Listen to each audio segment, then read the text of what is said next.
Hello, I'm Maria Georgopoulou. I'm the director of the Gennadios Library here at the American School of Classical Studies. And before we start, please turn off your mobile phones because our lecture tonight is going to take us back in time where cell phones were not available. So it's a pleasure to have you here it's an honor for us to have with us the director of Dumbarton Oaks, this amazing institution, research institution in Washington, D.C. I know Tom will talk more about what Dumbarton Oaks is and how research is being conducted there and what the other things that they do. For most of us, especially Byzantinists, and most of us in this room, I think, we know Dumbarton Oaks either because of its beautiful gardens, but most of us because of its Byzantine collection and of the wonderful fellowships that many Byzantinists from all over the world have received and have sort of worked on dissertations, books, and so on and so forth. But from time to time, I think it's significant to delve into new horizons, into new areas that are not related with what we know. And because this takes us out of our comfort zone into territories that offer new perspectives and that sometimes invite us to think about the things we do know in a different manner. So this is what the director of Dumbarton Oaks will be doing tonight. And we will see another aspect of Dumbarton Oaks, that of pre-Columbian art. Thomas Cummins is the Dumbarton Oaks Professor of History of Pre-Columbian and Colonial Art in the Department of the History of Art at Harvard University, and he has been director of Dumbarton Oaks since 2021. Tom received his PhD from UCLA, and this is something that connects the two of us and some other people in the room. His research and teaching focuses on pre-Columbian and Latin American colonial art. He was professor of art history at the University of Chicago before going to Harvard, and has taught in Paris at the École des Hautes Études en Sciences Sociales, but also he has taught in Argentina, Chile, Ecuador, and Peru. So he's a man of many talents and a man who seems to love to travel. He has lectured, as he tells us, in 24 countries. He has published over 100 essays and 11 books, the most recent being co-edited with Steve Koisiba and John Janusek. And it's called Sacred Matters, Animism and Authority in the Pre-Columbian Americas. He's also editor-in-chief for the Grove Encyclopedia of Latin American Art, which comes out of Oxford University Press.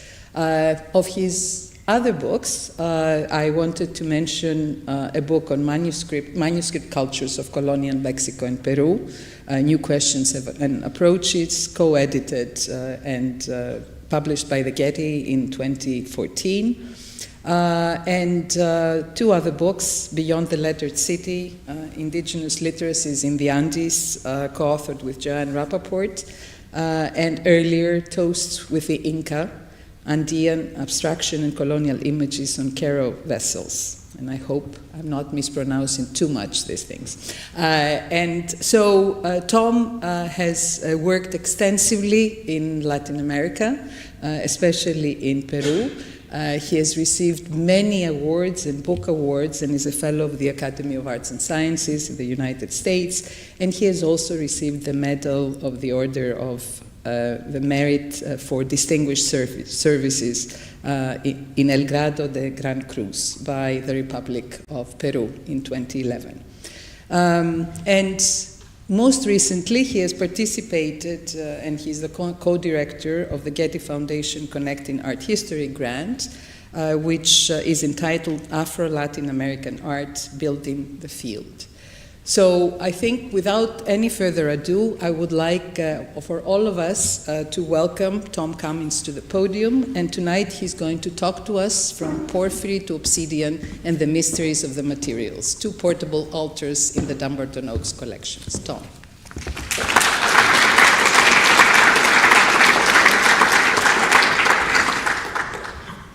Thank you, Maria, and thank you all for being here and extending this invitation. It's a true honor, and really it's kind of unbelievable for me opportunity to share with you both what Dumbarton Oaks is and the kind of work that can be done there, but also to address issues that, although they seem somewhat afield, I hope that they will be issues that resonate with some of your own work.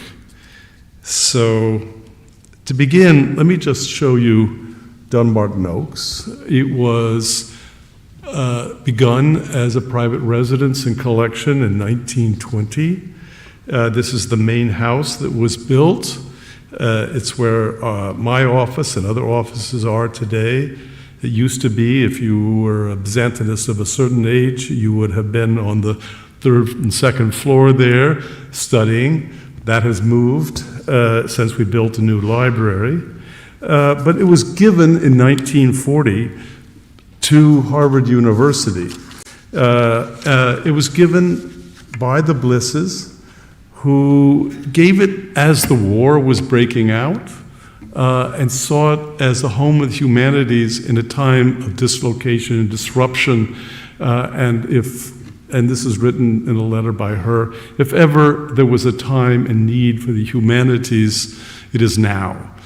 Unfortunately, those words, I think, still resonate for many of us in terms of the dislocation, disruption, and the need for the humanities to understand the world that we're in and perhaps change. So since 1940, it has been under the tutelage of Harvard, although I will say that the origin of the United Nations begins there with the Dumbarton Oaks Conversations in 1944. It was also a place that was, by the Blisses, commissioned music, Stravinsky's Dumbarton Oaks Concerto and others. So we have continued that tradition. And we won 3 Emmy Awards this year with musicians that have been early career musicians at Dumbarton Oaks and commissioning music from them. But most important is what we do in terms of our mission. And our real mission is Byzantine studies, pre-Columbian studies, garden and landscape studies. We also have a Mellon Urban Landscape Initiative and a Mellon Plant Initiative, but those are not in perpetuity. They will eventually, when the Mellon monies run out, but they are part of our mission. And every fall before we begin, I say that, there's one thing we're here for, and that's the only reason we're here, and that's for our fellows. They only have one obligation while they're there, and that is they have 2. One is to give a report on their work, and the other is the obligation to hear the work of their colleagues, to build together a community of scholars who, first and foremost, are dedicated to the area, but then dedicated to each other in terms of their shared sense of what the humanities are writ large. So we have a large program. We have about 200 scholars coming through, about 62 scholars who are residential scholars. We have also residential artists, musicians, and then we have senior visiting scholars as well as class visits, and then 1 month scholarships to use our libraries. Because the other thing that we are dedicated to is building the libraries and continuing in the 3 areas. In addition, we have a place for repose for our scholars, and that's our incredibly beautiful gardens designed by Beatrix Ferrand, and we spend a tremendous amount of effort on maintaining these gardens opening them up to the public, but really they are there for the scholars. As we'll see, Dumbarton Oaks Museum, which is the other part, the collections there focus on medieval and mostly Byzantine and pre-Columbian art. I show first our Byzantine galleries, most of you know them, which are filled with really incredible pieces. Blisses were great collectors, and they saw in both areas that these were art. And so the pre-Columbian and the Byzantine is displayed as art. And so I show you the pre-Columbian wing. This was designed by Philip Johnson, probably his very best building ever, because it was designed in concert with the collection itself. So that the pre-Columbian pieces, because it's mostly stone and stone and ceramics, can withstand sunlight. And so this whole building it's a Renaissance squaring of the circle. They're all galleries are circular, but based on a square with windows that open up to the gardens themselves. So the objects are placed against most of them, the windows, and they resonate with the natural world. Nonetheless, one could not think of two more disparate cultures, or maybe not. As Eleni Kefala has so beautifully demonstrated in her award-winning book, The Conquered Byzantium in America on the Cusp of Modernity. And this is the cover of her book that we published a few years ago. Indeed, the laudatory reviews of this book by Mexicans and Greeks, of which there are many, all remark at how these cultures had nothing in common except for their traumatic end by conquest and the laments that were produced, sung, and spoken by Nahuatl and Greek authors. So the connection and disconnection between our collections and our areas of study are true and not true at the same time, depending upon the historical perspective of the reviewer and their locus of enunciation, of scholarly enunciation. Creativity and imagination are sometimes hard to follow from entrenched disciplinary perspectives. But that is what is really the best about Dumbarton Oaks, where the freedom to depart from the norm and to forge new perspectives, and then to bring them to fruition, can take place and be shared, not only amongst one's own colleagues, but colleagues from other disciplines and areas. And what I'll discuss today are two objects related to Kefala's project, but I will do it from a different angle: the trans-historic metaphysics of the symbolic relationship between material and object in both Europe and America. And these are the areas that we'll be looking at today. We're looking, of course, at Europe, and then America and the two great viceroyalties after the conquest by the Spanish, and we'll be looking at Mexico in particular. And while it's by coincidence of collecting that there are two related objects displayed at Dumbarton Oaks, one in the Byzantine Gallery and one in the pre-Columbian Gallery, I will discuss how materials, porphyry and obsidian, both loaded with symbolic importance in the ancient cultures of Europe and America, were incorporated into missionary objects central to the performance of the most important and central part of Christian ritual, the Eucharist. The first is a portable altar, and the second is a 16th century a Romanesque portable altar. And the second is a 16th century Mexican portable altar. Also, Mexico is known as New Spain. The Romanesque altar comes from the treasury of the Benedictine Abbey of Melk on the Danube, and it was purchased by the Blisses in 1937. A wooden framework is surrounded on the four exterior walls with walrus ivory, carved in low relief depicting the infancy of Christ, Traditio Legis, Christ's appearance, the Last Judgment, and the hand of God. The top of the altar is covered in the middle with a piece of porphyry and framed by a brass border inscribed with a Latin text, which I'll translate. John was stronger than all the people, saying it with his herald's voice, quote, "O Lamb of God, that takest away the sins of the world," end quote. And this is surrounded then by a rich purple velvet. This was added in the 19th century. Now, the Christian altar constitutes the most critical space of the Catholic liturgy, as it is the site of the material convergence for the mythical act of transubstantiation. It is the place of sacrifice, rebirth, and triumph in which the accident, bread and wine, transforms its substance to be the literal body and blood of Christ, transubstantiation. Indeed, the critical importance of the altar's participation in the Mass was recognized in decrees from the 4th century on, because it is the altar on which the Eucharist is offered, which therefore must be consecrated. And the consecration ritual is obligatory before it can be used. And it's obligatory for fixed as well as portable altars, because they have a single common transcendent purpose. The consecration ceremony is usually performed by a bishop. In fact, it's supposed to be. And it begins by the bishop rubbing it with myrrh. And most important, however, relics are placed in a specific socket or crypt underneath the fixed altar. But when the altar is portable, the relics are incorporated into it. As we shall see, the portable altar was a major participant in the performance of the sacred in America.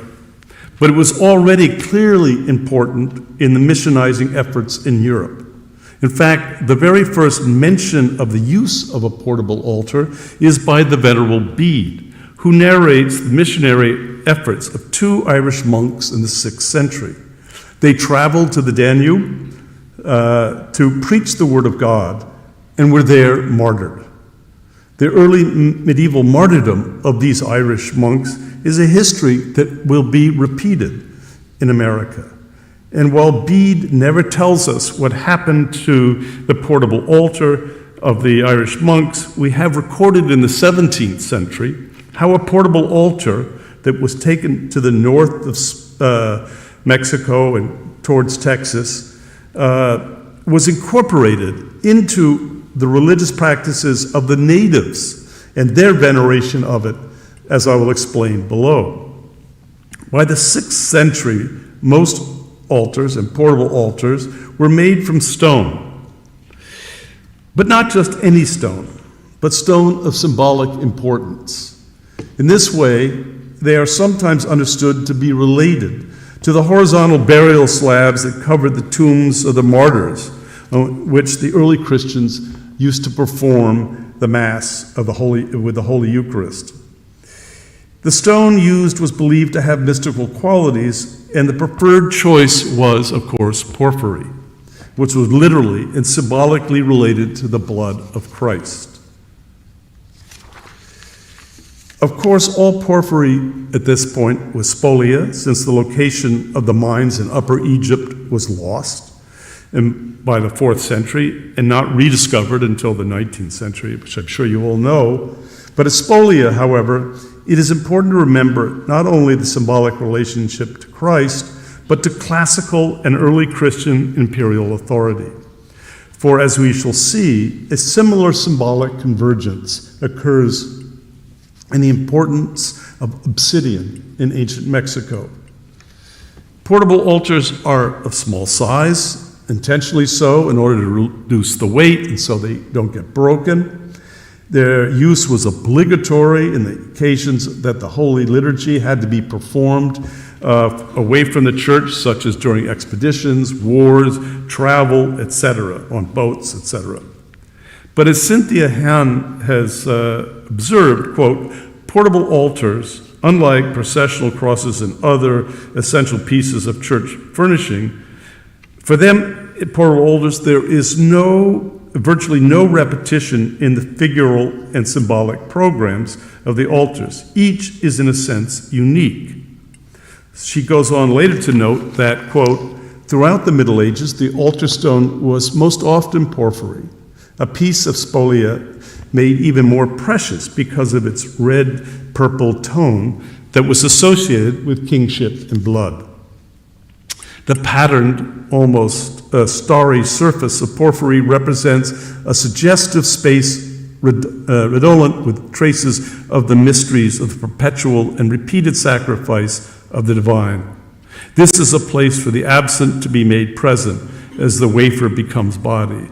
This surface is the stage for the Eucharistic drama, because as Peter the Venerable claimed, quote, the human soul is moved more by presence than by absence, end of quote of Peter the Venerable.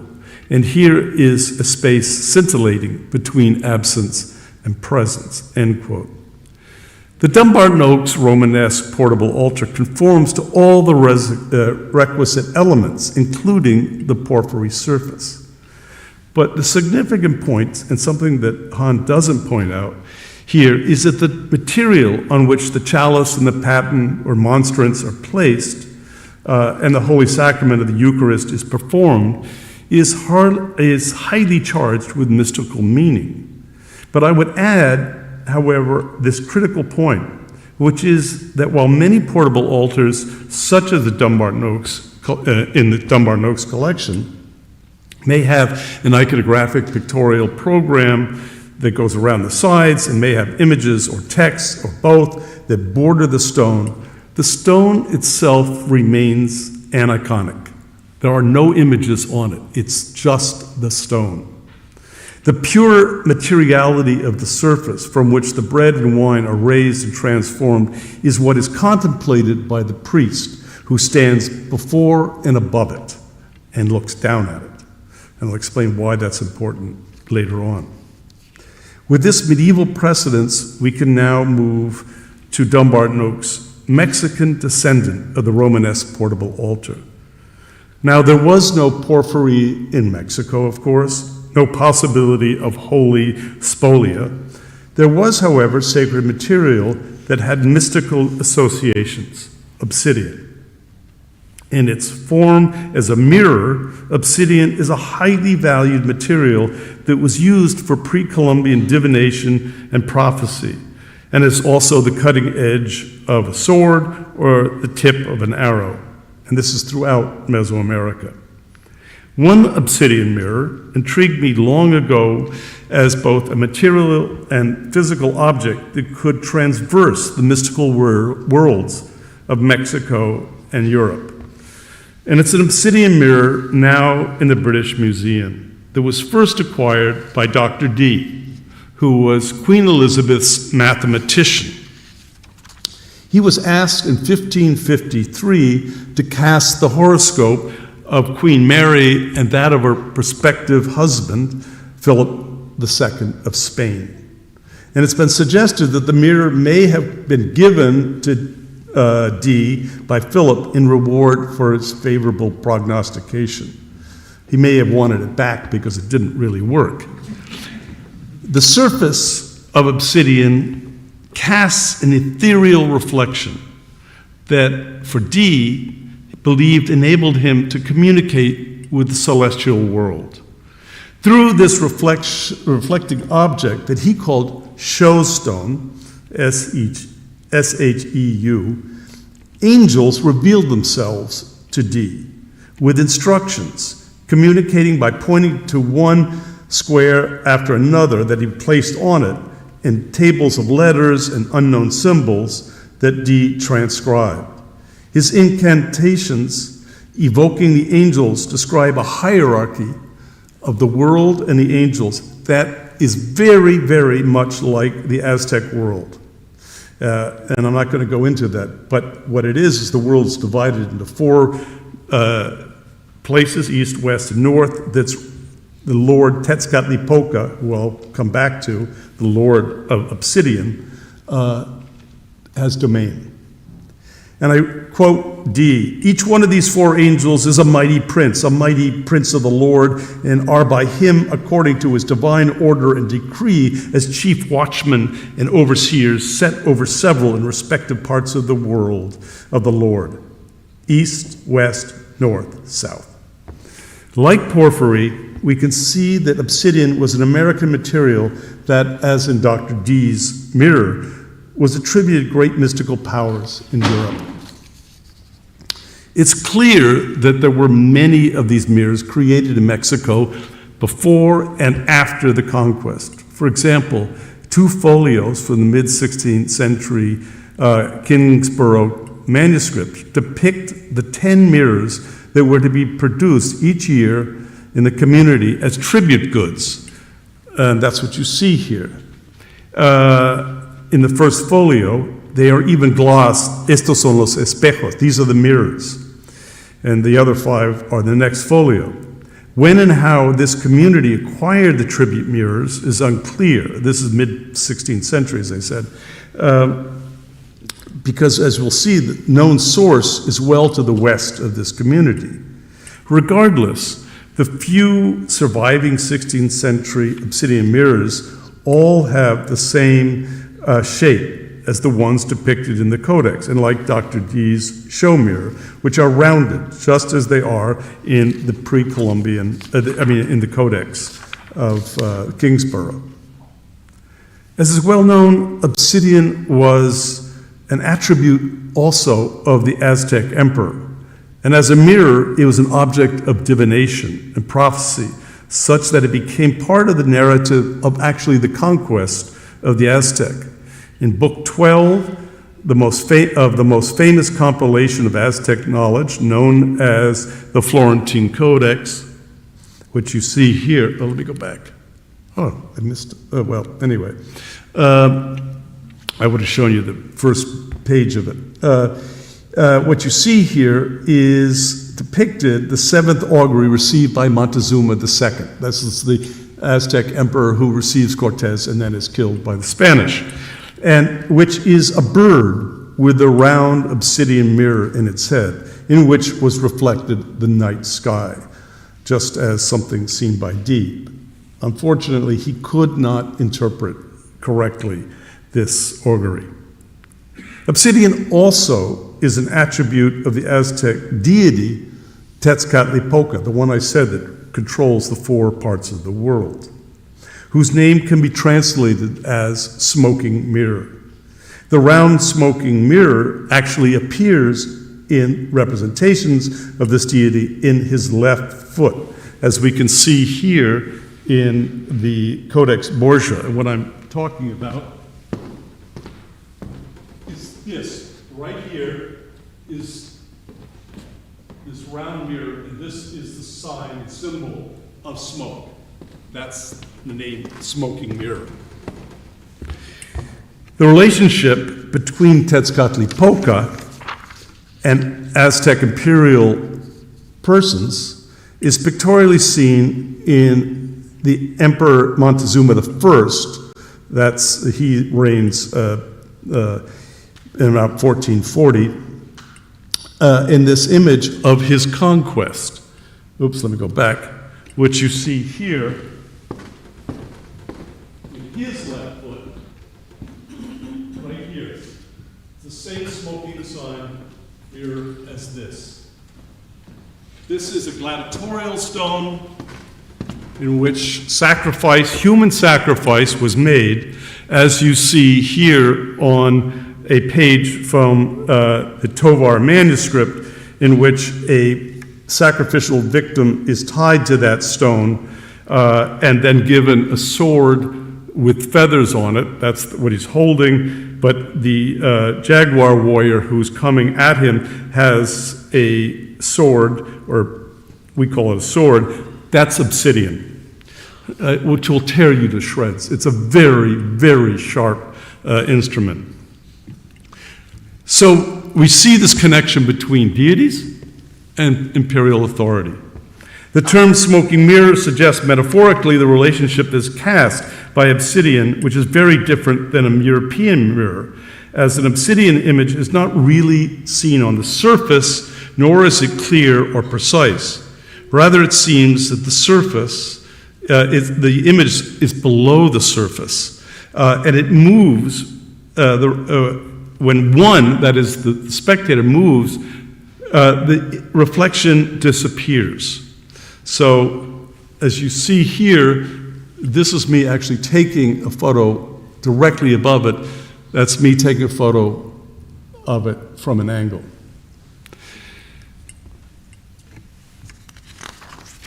This is a similar phenomenon experienced in colonial Mexican featherworks, in which the appearance of the image shifts as the position of the viewer changes. The viewing angle creates a materially animated spectral image, as seen here in a featherwork based here on a print by Marco Dente of a design by Raphael of the Archangel Michael. And this is a feather painting. It's about this big. It was in the collection of Rudolph, and we know where it comes from. But if you shift looking at it, then all of a sudden it becomes that. The light and the color emerge. It becomes enlivened, literally. And it's an object that is directly phenomenologically in relationship to you as you look. This does away with perspective, Renaissance perspective. It's an entirely different notion of perspective. What I'm saying, the only thing that's like this actually are mosaics, where you shift in the light and how it's seen. But this is radically different. And this is part of what these mirrors do. Because as we shall see, it's the opaque reflective surface that creates a transcendent space of mystical transformation. The Dumbarton Oaks object is not a mirror. It's a portable altar, as it is called in Spanish, ara, of which there are many medieval examples of aras, that is, not with obsidian, but with porphyry, some of which must have been brought to America in order to celebrate Mass, first aboard the boats and then in the new territories. The Dumbarton Oaks portable altar was, as we shall see, created in Mexico, perhaps sometime in the second half of the 16th century, and was made using the same dark obsidian as the mirrors. And the Dumbarton Oaks ara, or portable altar, is displayed today as many medieval portable altars are, such as the 11th century example from Fulda, displayed in Musée de Cluny. This is done by people in museums so that the viewer can see what's depicted on the bottom. And I will show you what's on the bottom of the Dumbarton Oaks altar in a second. Nonetheless, the portable altar entered into Dumbarton Oaks in the fall of 1961 as being described as a mirror, because that's what people really knew. This is when Robert Bliss received a letter from his friend William Tyler, who helped him do a lot of the Byzantine collecting, concerning the obsidian mirror for sale in the flea market, or rastro, in Madrid. And here is the correspondence that we see. He immediately sent a telegram to the American embassy to send someone to find and purchase it for him. In a letter dated November 24th, Bliss notes that it does not appear to be a pre-Columbian mirror, but that it still might be of interest. And so he authorized the purchase for $200, as well as the sum of $10 for shipping, which he notes, quote, should be done with great care to avoid any breakage while in transit.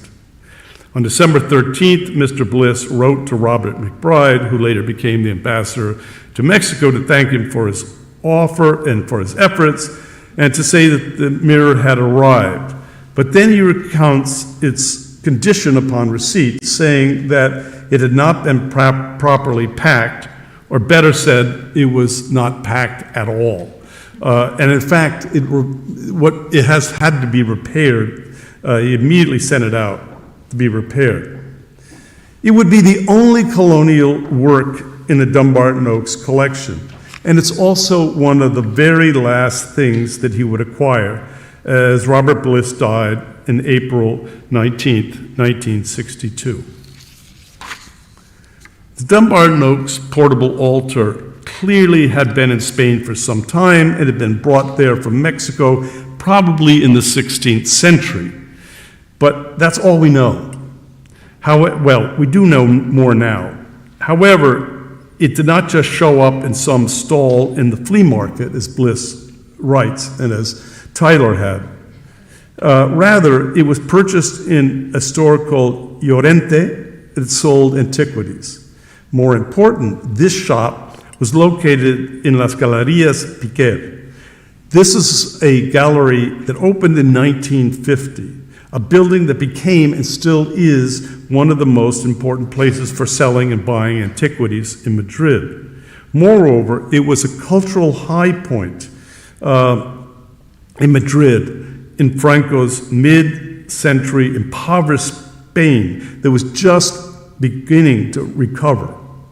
The point is that the mirror was sold at a very high-end store dealing in the antiquities that were coming onto the market from cash-strapped families and religious institutions, and it did not just appear in the stall of some street vendor. It was sold as a mirror and accessioned as a mirror and remained so identified for a variety of reasons, as discussed below, but beginning in the early 21st century, it was identified as possibly being a portable altar. In fact, and for a variety of reasons, it is now understood that it's clearly not a mirror, but a portable altar. First of all, it's square, not round. The frame has no openings for it to be suspended, and the back is carved with the stigmata of the Franciscans. The identification is also sustained, as we know that there were many such portable altars made in New Spain, some of which were sent then to Spain. González Fernández de Oviedo writes that, quote, he had 4 aras, or portable altars of black Mexican stone in Santo Domingo. Antonio de Mendoza, the first viceroy of New Spain, sent Charles V 2 black aras, or portable altars, and one of them had a vein in the middle of bright red, just like a ruby. And that's important, I'll come back to that. In the 16th century, the site of Zinapecuaro was noted by the friar Alonso Ponce for the presence of, quote, a quarry of black stone from which they have taken many good pieces for portable altars.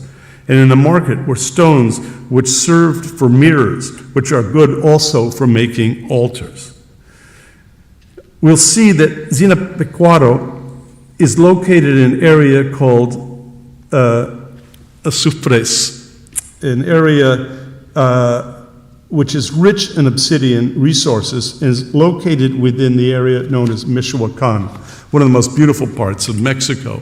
But what we're looking at is this farthest most to the left triangle in blue of Ucareo.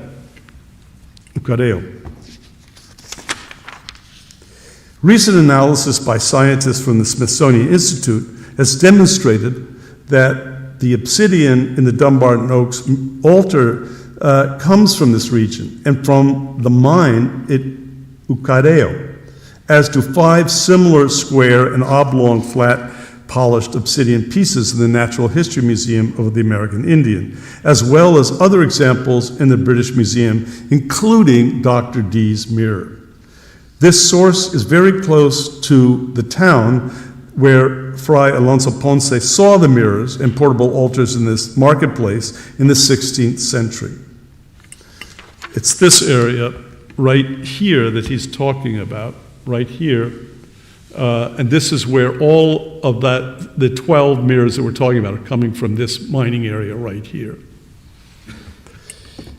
It's important to know, therefore, that not only is the stone coming from this area, but the portable altar was probably made there, and is affiliated with the Franciscan order, which was heavily concentrated in this area, as the wooden frame is marked, as I said, with the coat of arms on the bottom, as you see right there.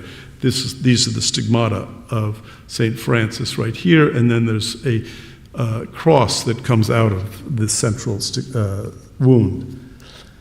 There was, as I said, a great need for these altars, although they were supposed to be consecrated by a bishop. There was no bishop, so many of the Franciscans and other orders actually made them and consecrated them. Normally, a relic, as I said, was supposed to be placed inside of them, but there were no relics, and so what you place inside is either a page from the Gospels or, more likely, a consecrated host that was used and inserted below the stone, between the frame and the stone. The Franciscan missionary, Diego Valadez, shows us possibly, depicts, should I say, the transport of a portable altar when he traveled to the north of New Spain in an evangelical mission among the Chichimec in around 1560. And this is, he writes then and publishes in 1579 a book called Rhetorica Christiana in Latin, published in Perugia, which was to be used throughout the world for missionizing in China, in the Philippines, etc., not only for Franciscans, but for all the orders.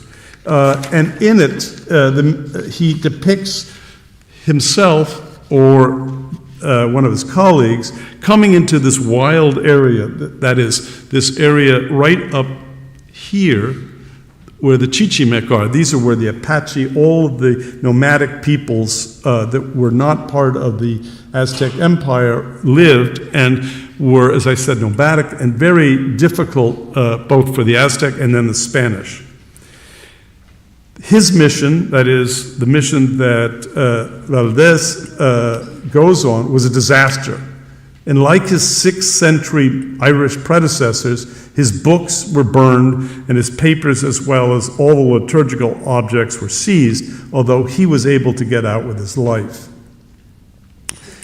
In Valadez, the image of the Franciscan shows him emerging. All the violence is suppressed, should I say, as he comes in, a Franciscan, armed only with the image of Christ, and he emerges with his acolytes from a narrow valley, and this is just a blow-up of the illustration, which is glossed and annotated as to what's going on. I'm not going to go into that.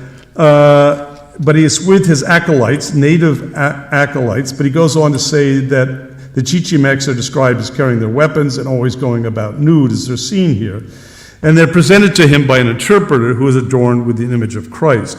The accompanying native acolytes carry the principal instruments for performing the liturgy: the chalice, the censer used after the consecration of the host, and a box which presumably contains the portable altar. Valadez's book, Rhetorica Christiana, as I said, was published in Perugia in 1579 in Latin and meant to aid in the conversion of the indigenous peoples of America, which meant that they would undertake missions in the conditions that he depicts here. In fact, in the same year as Valadez published his book, a Franciscan missionary expedition to China arrived with the necessary liturgical objects, such as a silver chalice and a portable altar of polished obsidian, as described in the Spanish Chronicle as Piedra Negra de Michoacán. Michoacán is where these mines are located. So we know that they're carrying an obsidian portable altar made with obsidian on the top. And this is where, as I said, the Dumbarton Oaks altar comes from. Whether it was the material or the mystical quality of the object, or both, the altar was intensely desired by the provincial governor of Zhaojing. Of course, the Franciscans would not part with it. It's a consecrated object. Instead, tried to interest him in a more valued feather image of Mary Magdalene. So you can see that these things are circulating together. The question that's critical concerns the material used. Why is obsidian the preferred stone for the Mexican portable altars? Because as far as I can tell, all the other, in the Andes, they don't use obsidian in the portable altars. This then has to be asked, as obsidian was a material that, as already mentioned, was deeply involved and embedded in Nahua spiritual beliefs. Although it is claimed by some modern scholars that there is no direct evidence that the friars were aware of the earlier symbolic significance of the obsidian mirrors in terms of the use of obsidian for portable altars, the metaphysical nature of obsidian was well known amongst them. And they certainly wrote about obsidian as an attribute of the Aztec god Tezcatlipoca, prophecy, and imperial authority. That is, like the preferred porphyry in Europe, obsidian is already directly identified with ancient pre-Christian imperial and religious significance. I believe, therefore, that it's no accident that obsidian is the material of choice, just as had been porphyry. In this context, it's important to recognize that the Franciscans understood their evangelical mission in America and Mexico in particular as being the second primitive church. What I mean by that is their mission was modeled on the first primitive church of the apostles and their evangelical mission of early Christianity in Europe. The Franciscans therefore came from Spain as 12. In fact, one died before they were about to leave, and they waited for the 12th to join them. But that's not all. The Franciscans are shown by, again, Valadez as coming as 12 and carrying the metaphorical weight of the church teachings as being depicted here. That's that central image right there. It's of course, St. Francis leading them, but these are the 12 here. And this is, I have to say, and I'll stop for a second, the whole book is part of this book where this is dedicated to artificial memory. That's why you have this kind of object that is an architectural thing in which you could remember. But what was important was that conversion, such as was to be brought, was to unveil the truth of Christ's words. Now, just as it had been in the classical world. And there are all kinds of comparisons that I could call upon. And just as the imperial porphyry came to be converted to Christian purpose, so too obsidian became a Christian surface on which the paten and the chalice were placed. Here, the priest in a Roman Catholic Mass, acting in the person of Christ, pronounced Christ's words. As he performed the Mass, he would stand over the obsidian surface, looking down, then raising the host, saying, "For this is my body," in Latin. And then raising the cup, "For this is the chalice of my blood of the new and everlasting covenant." These are the phrases spoken in the Mass at the moment of Eucharistic consecration. The first is said over the host, and the second is said over the wine. There are multiple 16th century Mexican feather paintings of the Mass of St. Gregory that depict the moment of transubstantiation. But in this case, Christ's physical appearance emerges from a black altar grave at the moment of the doubt of the sacristan. That is, one of these figures doubts that transubstantiation takes place, and Christ then literally appears. That's the Mass of St. Gregory. I should say also that this was a feather painting that was made for Pope Paul III, sent from Mexico City as a gift. Was then this dark surface a place for the mystical union with God? Did this obsidian surface catch the fleeting reflections of the liturgical objects of the priest whose words consecrated the bread and the wine and made Christ present? One can only suggest a spiritual union of presence between Christ and the priest in the dark surface's reflection. However, what can be demonstrated is that the materials, porphyry and obsidian, did have a hold on the mystical imagination of Europe and Europeans, who were much more than mere exotic objects in the cabinets of curiosities, as so much of this material is now thought to be understood in the 16th century. It was not. A direct relationship between the altar, transubstantiation, and the obsidian mirror occurs also in a 1634 Mexican doctrinal book by Bartolomé de Alba entitled Confessionario Mayor y Menor. In the section that explains the 7 holy sacraments, the 4th one addresses the sacrament of the Eucharist. The Spanish title is Práctica Cuarta de Santísima Sacramento del Altar, verdadero cuerpo de nuestro Señor Jesucristo. That is the 4th sermon on the Holy Sacrament of the altar. And then it's translated into Nahuatl. And the Nahuatl simply says the esteemed sacrament of the body of our beloved Savior Jesus Christ. And it does not have the word altar. However, in explaining that even though the host may be divided and broken up into pieces and separated and given out, Christ's body is still complete. And then the analogy takes place. And I'll translate here into English, the Nahuatl. He is perfectly complete, wherein each one of the parts in the host. It is like a clear and beautiful mirror. If it is quite shattered and broken up into a great many parts, the sun can be seen in many places. But the sun is undisturbed and not broken or divided anywhere, but very whole in roundness and beauty, in being full of radiance and sunbeams. In esteem for it, it is just the mirror that is broken, shattered, divided, separated, but the sun is undisturbed. Likewise, such is our beloved Savior, Jesus Christ in heaven, in the most holy sacrament.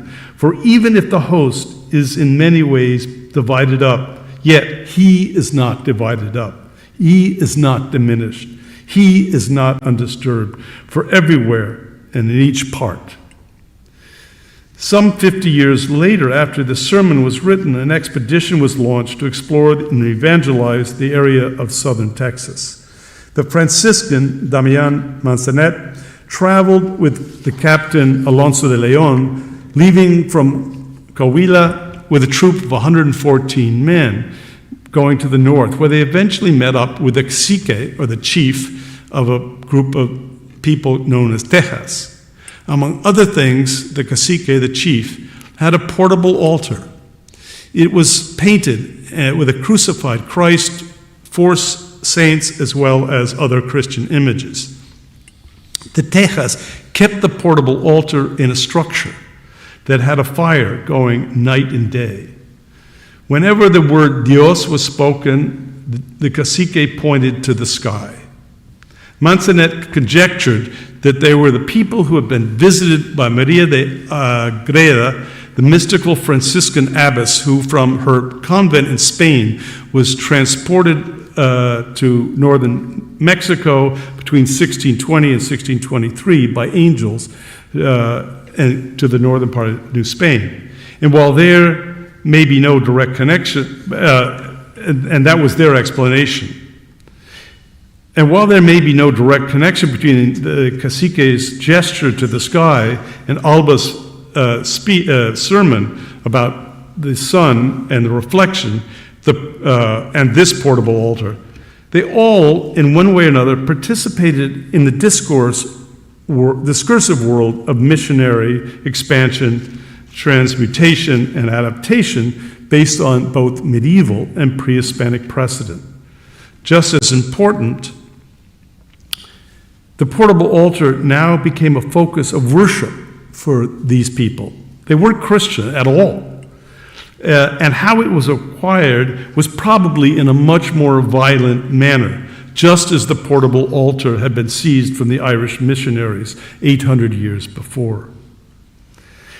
The observation that when the word God was spoken, the cacique or the leader of the whole pointed to the sky echoes the words, as I said, of Alva about the mirror and God's omnipresence. Just as important, Alva's word for mirror is Tetzcatl, which is translated in Molina, one of the very first Nahuatl dictionaries, espejo para mirarse en él, to see yourself in a mirror. But, of course, the word Tetzcatl is Tetzcatlipoca. It means obsidian. It refers to the term smoking mirror. It resonates. Many of the obsidian altars are not purely black either. Many have red streaks in them, including the Dumbarton Oaks altar, which I didn't know until I worked with these scientists from the Smithsonian. But remember, the altar that was sent to Charles V, and that's in his inventory after he dies, has a vein in the middle of bright red like a ruby. This, I think, is not a coincidence either, because just as the color of porphyry was associated with the sacrifice of Christ's blood, the obsidian with traces of red could be seen in the same way. The portable altars were not used when, and they weren't just used when traveling, but they were used also in the great new spaces or church compounds built by the Franciscans, Augustinians, and Dominicans, in which there's a great atrium, as you can see here, with 4 small chapels, or what they're called posas. And there would be processions in them all year round, and Mass would be said in them. But you couldn't have a fixed altar in them because there was no doorway. So they would always be used with obsidian or at least portable altars. Why that's important is that these areas, this is, I should say, a schematic drawing of one of these images, and this is one of these, a calpan of one of these, what are called posas. But what's just as important, there are probably these portable altars with obsidian in them in Michoacan, is in the center of the atria of these sites in Michoacan were erected large stone altars, crosses, that, as we shall see, are related to these portable altars. But to understand this relationship, I want to go to the first Spanish dictionary written in 1611 by Covarrubias. And in it he writes, and that's what I have there, is that the altar is for the sacrifice of God, and it's different than the Gentile altars. This is the definition for ara, which is portable altar. Our altar is that altar of consecrated and stone by bishops in which the Holy Sacrament is offered. And he ends by saying that La Santa Cruz donde Nuestro Señor Jesucristo murió, the Holy Cross where Jesus Christ died, is also called an ara. It's also called a portable altar because it's there that he died for our sins. It therefore seems more than coincidental that many crosses raised in the atria of the Franciscan monasteries in Michoacan also incorporate obsidian as a very emphatic material of the sacred. At the crossing appears a shining, polished obsidian disc, mirror, taking the place of Christ's head. One cannot say for certain what was symbolically intended in placing a rounded obsidian object at the center. However, the use of this sacred pre-Hispanic material to represent or actually be the most sacred element of the Catholic faith cannot be by chance. There is also too much evidence based on early Christian precedents and doctrine of the purposeful reuse of pagan sites and materials in the first primitive church. So, to end, Emberido Sahagún, one of the great intellects of the 16th century in Spain, who created the encyclopedic knowledge of the Florentine Codex, he also writes Salmodia Cristiana in Nahuatl. And for the month of May, he dedicated, which is celebrated the Holy Cross on the fourth. He addresses the cross directly, and I quote here, translate: "You, the Holy Cross, are pure. You shine brightly, because you were embellished by the precious blood of our great King, Jesus Christ, our Lord." The shining cross with Christ's blood is precisely what one sees and understands in both the altars and the crosses, in the dark reflections of obsidian. This is not so far-fetched, as mirrors in the Middle Ages were understood to fix the sacred to be seen over and over again. As Cynthia Hahn and others have discussed, and as Roger Bacon wrote, quote, "Anything that has been hidden can be brought to light through reflected vision."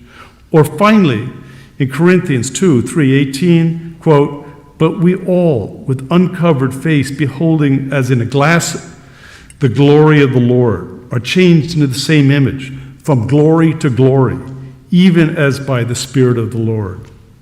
As Dumbarton Oaks' only colonial object, it possesses a transcendent historical and religious history that holds within its fleeting reflections some distant nod to the events and the consequences of both 1453 and 1492. Thank you.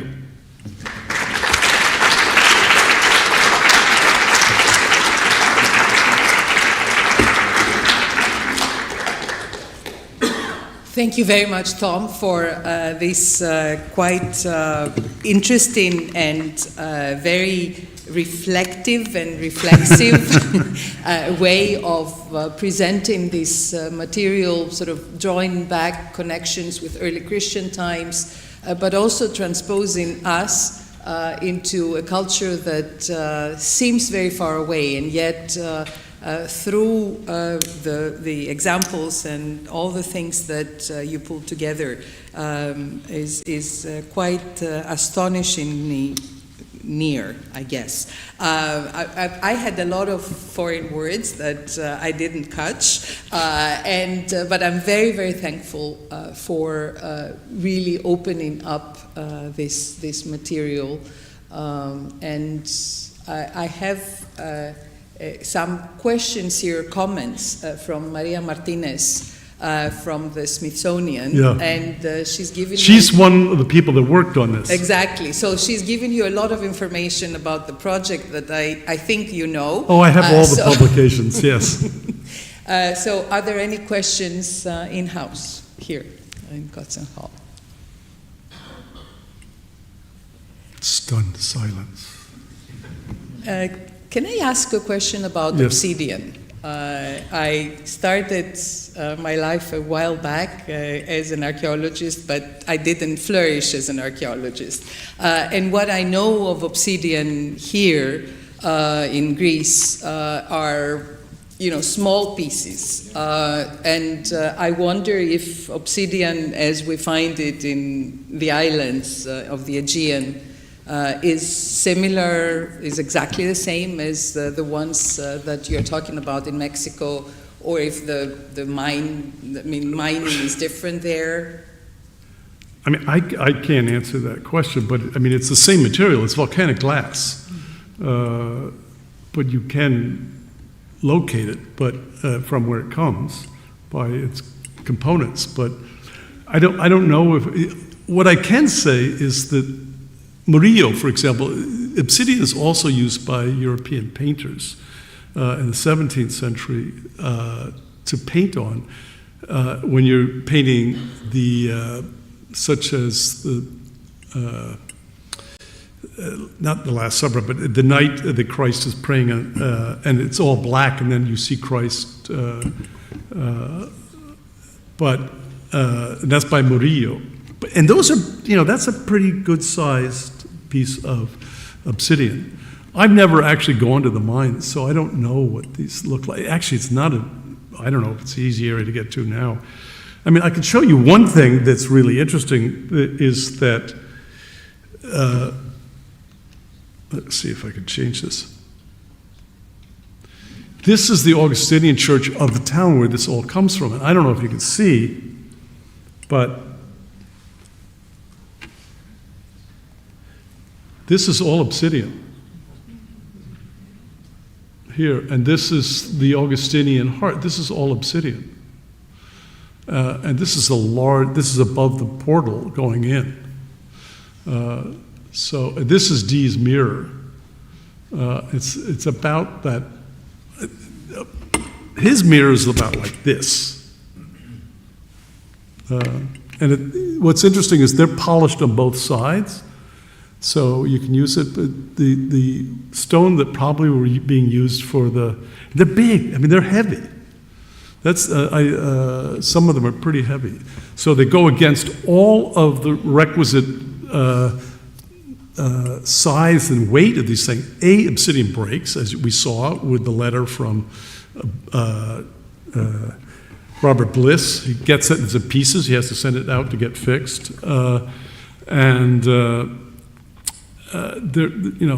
It's a pretty heavy piece. Whereas the portable altars most portable altars in Europe have porphyry, but it's a small piece of porphyry. It's like this, most of them. They're not, because you want to be able to carry this thing around. But I don't know about the obsidian itself. I certainly got away not answering that. And how do you fix obsidian?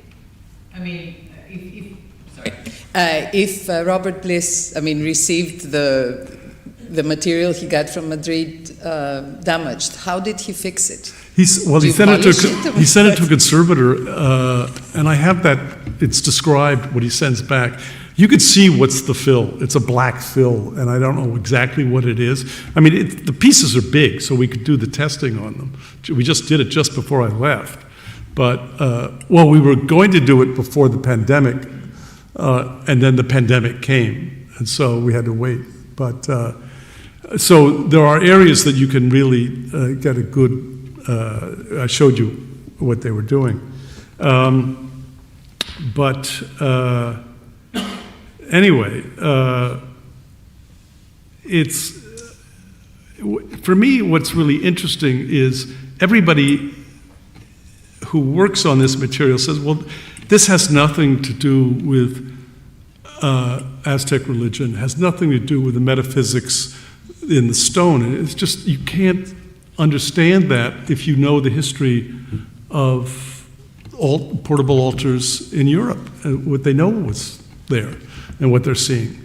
And so it transcends the materiality. We can do all the scientific testing, which is terrific, but why make that choice? Why make the choice? There's other stone that they could have used, but this is the stone that is preferred.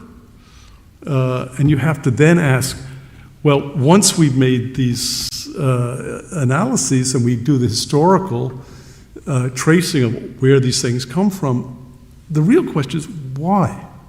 Why make that choice?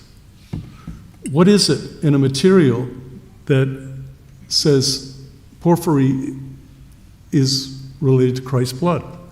Why is it that then you transform that concept into obsidian, which by its nature is pagan, as is porphyry? So there are these kinds of slippages that you just have to say, well, historically you have to think, people know what they're doing.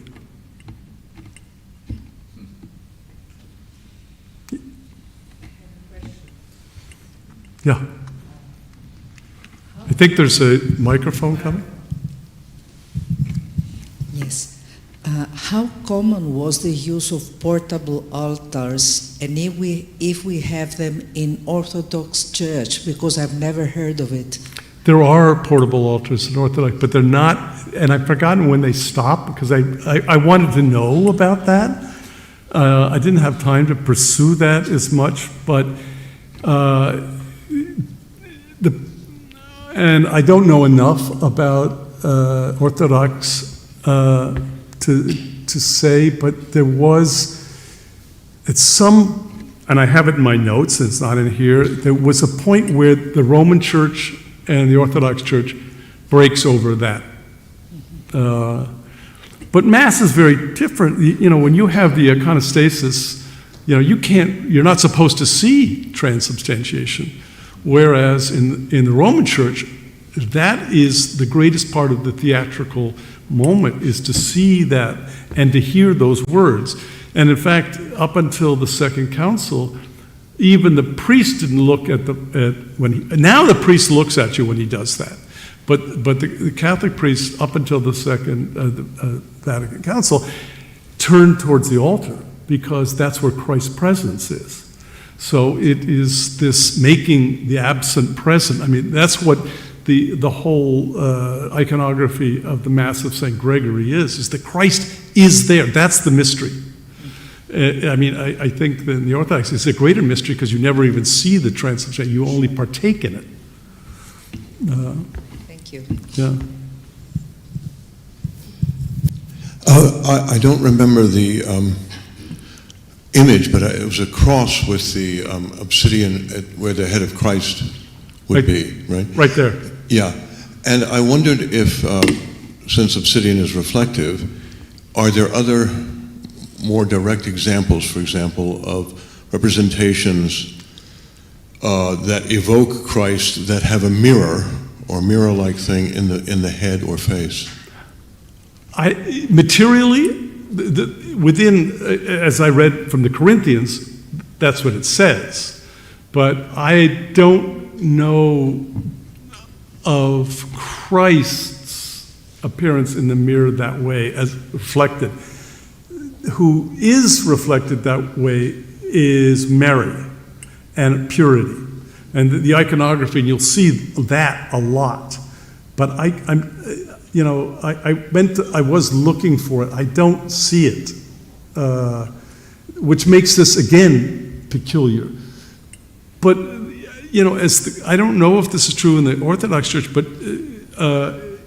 the priest is acting in the person of Christ at the moment of transubstantiation.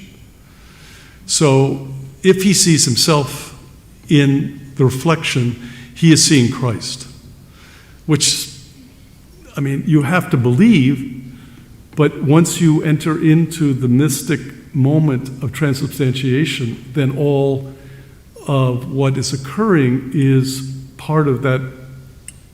The accident stays the same. In other words, you're seeing yourself, but you're not. What you're seeing is Christ. So that really is a transcendental moment. And I don't know what these priests, they're out there by themselves, by the way. They're pretty isolated. And this kind of spiritual union through the materiality of reflection must have been very potent. Yeah.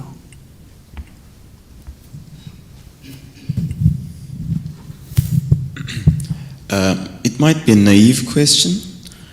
So while you were speaking about it, you mentioned that the obsidian of the mirror might come from a specific location that was used to take obsidian before also.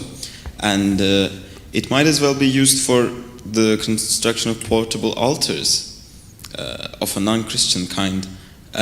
Could it be that they chose obsidian as a matter of convenience rather than of symbolic interest? Yes, except that there's other stone. So if you were, this is not an easy stone to work.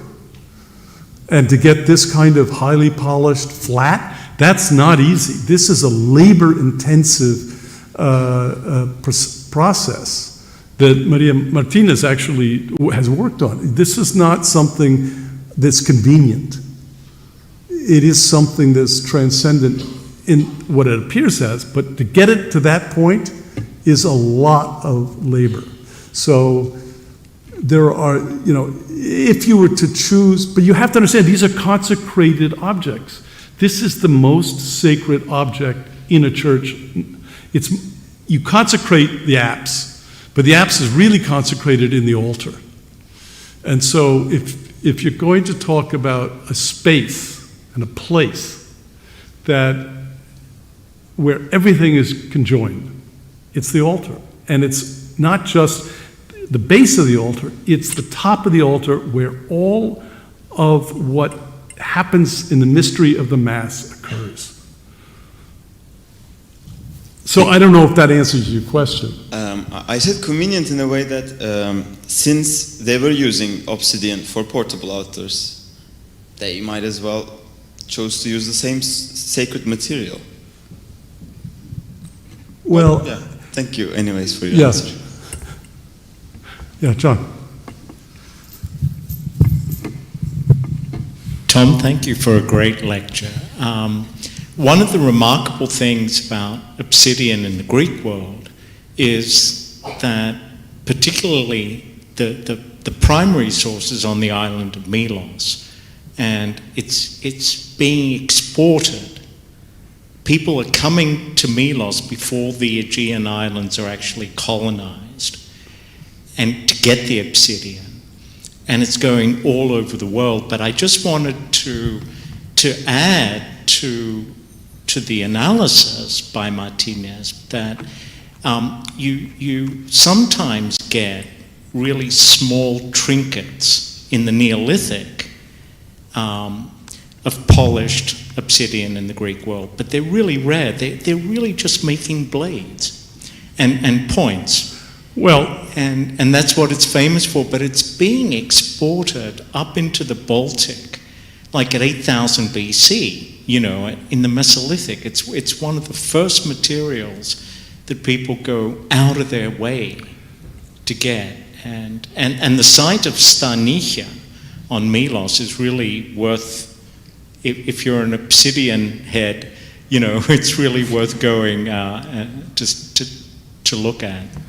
Well, I mean, all you have to do is walk in any archaeological site in Mexico, and you're going to find a shard of obsidian. I mean, it was everywhere. At least my experience doing this is you walk in, and it's just you pick it up, and there it is, little bits and pieces, and it's something that's been broken off. I mean, it does break, but it's also extremely sharp. Surgeons used to use obsidian to cut because it has a greater cutting edge.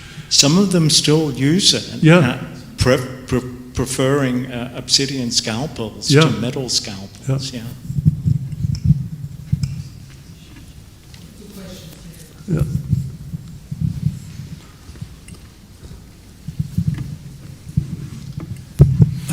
Thank you for this marvelous talk. It's probably in your notes since you are surrounded by Byzantinists on a daily basis. But in the Byzantine Church, there was a tradition of portable altars made of cloth. Of course, that's right. That's right. Usually linen. Sometimes this is associated with the burial shroud of Christ, metaphorically. Right. But I was wondering, in relation to this, if in early modern Mexican Christianity there was, in the context of this heavy, I suppose, portable altar, also lighter portable altars. I don't know the answer to that because I was really looking at the obsidian portable altars. I mean, clearly they brought portable altars with them before they were making them there. I don't know, and I don't think that all the altars were made out of obsidian, but just as not all portable altars have porphyry, but the majority do. And the references to portable altars, whether they take them to China, whether they take them to Spain, they're all obsidian. And I looked at the inventories of Charles V and Philip II, and as far as I don't know about Philip II if he has them or not, but Charles V does, and they're black stone. So, clearly the portable altar that is found in Texas, up in southern Texas, it's described, it doesn't mention black stone. It just mentions the images of the Christ and saints, etc. Doesn't mean it had to have been taken by some missionary who didn't make it back and lost it, and that could have been just wood. Well, it wouldn't have been just wood. There would have been stone on top of it. But what that stone was, it's not described.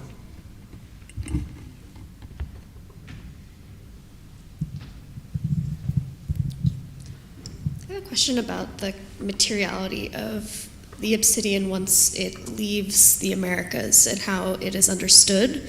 Because as you mentioned, that it does make its way into the inventories of these kings. It's sent abroad, but the kind of initial meaning making seems to have occurred in the Americas. Does